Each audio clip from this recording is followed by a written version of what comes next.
Recently I saw the Europa tour of the U2 band, and they have visuals that were curated by Brian Eno with big screens and things, which included a lot of phrases, literature, and almost propaganda.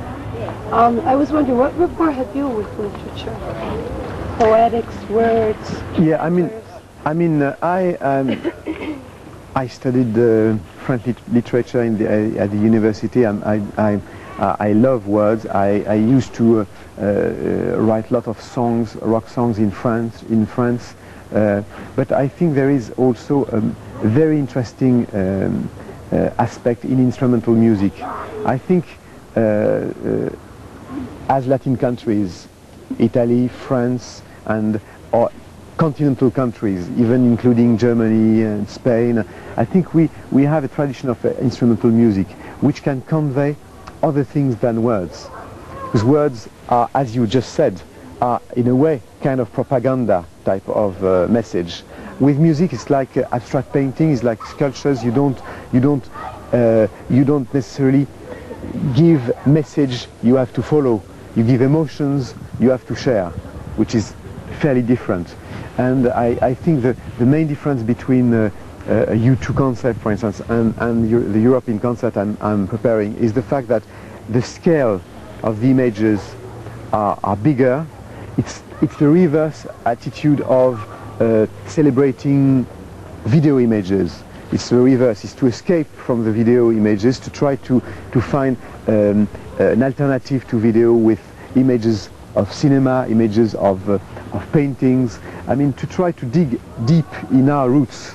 I think that we facing the very popular ethnic music, which is rock and roll. I mean, rock and roll is ethnic music coming from America mainly. I think we have also our own roots, and I think that these roots are today European.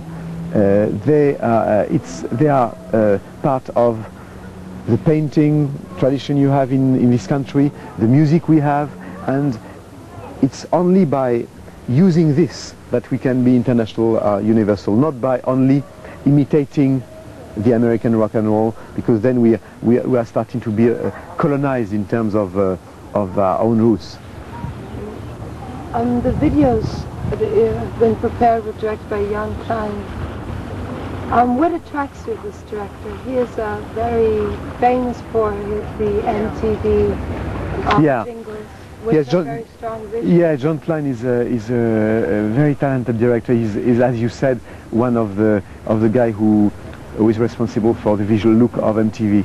And talking about time, what chronology is, it sounded me a good idea. It seemed to me a good idea to try to establish a particular pace in that first single, Chronology Part 4, to get a sense of time lapse, of playing games with time, which is really the talent of Jan Klein. So we decided to do two videos for the same track, two completely different videos. One is with a lot of time lapse, archives, and very dynamic editing with very short shots all along the video, and the second one is totally different. It's kind of fable in Brazil, the story of a very odd couple made of an astronaut and an Indian from the rainforest,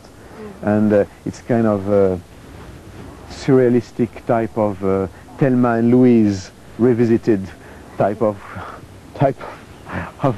adventure. I mean, about also a joke about the species in danger, because Indians are in danger and astronauts also are in danger, because since the 60s they are jobless. They have no job anymore. A group of young DJs have remixed various chronologies, and I hear that you're considered to be a mentor in a certain way to certain groups of rave musicians. How did the idea of giving this material into their hands come to you, and how did you evaluate the results? What kind of... I mean, yes, I understand your point. I mean, the main idea... Okay, start again. I mean, I've always been involved with the rave scene. A lot of the people of the rave scene and the dance market considered me as a source of inspiration because of my use of old synthesizers, being a pioneer into electronic music, and also in the way that the rave scene is pirating a field, an empty factory, an empty warehouse, like I'm pirating a city or a skyline that I've done.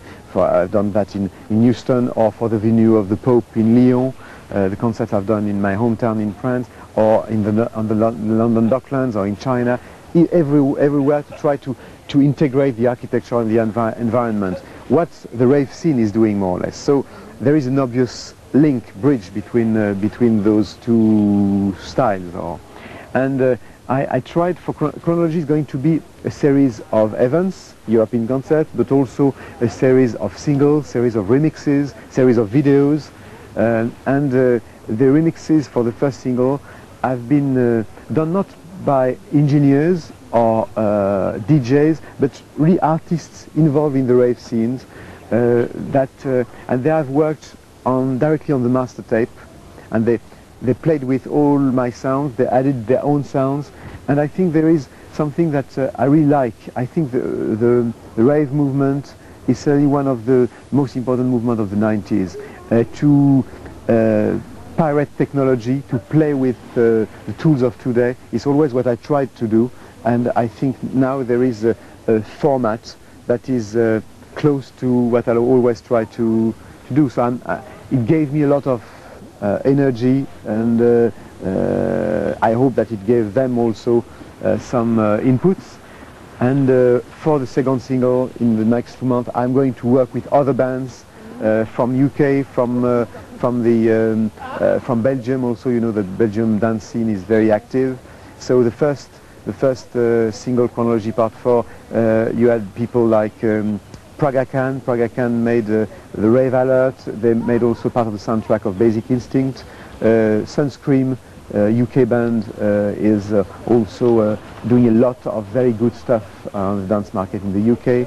A very young underground band, also Black Girl Rock, called me one day saying we would like to be part of the adventure. So I gave them a tape, and they went with very interesting trance, tribal type of mix, and I really love this kind of encounters of styles and mixture of styles.